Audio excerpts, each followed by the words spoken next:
Economy का जो Nobel prize है वो क्रिएटिव डिस्ट्रक्शन थियरी के लिए दिया गया। इसे सबसे पहली बार 1940s में जोसेफ स्कम्पीटर नाम के ऑस्ट्रियन इकोनॉमिस्ट ने रिलीज किया था। इसमें सिंपल लैंग्वेज में कहा है कि for something new to grow something old must die.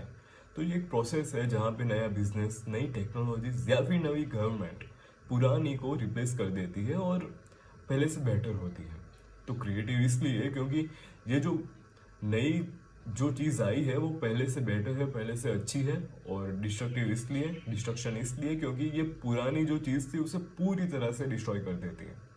For an example, forest fire, जहाँ पे बहुत सारे पेड़ जल के खाक हो जाते हैं, लेकिन उन्हीं एशिज में से, उन्हीं खाक में से नए पेड़ बहुत जल्दी से उगते हैं क्योंकि वो जो सॉइल है वो पूरी तरह से फर्टाइल हो जाती है।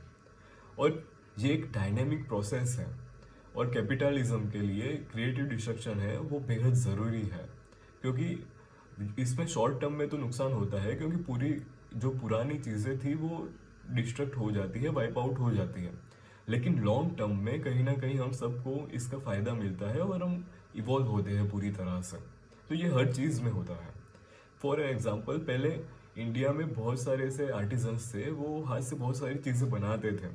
लेकिन जब मशीन्स आई और ऑटोमेशन आया तो बहुत सारी ऐसी चीज़ें ख़त्म हो गई और उनके बिजनेस कहीं तरह से डिस्ट्रॉय हो गया।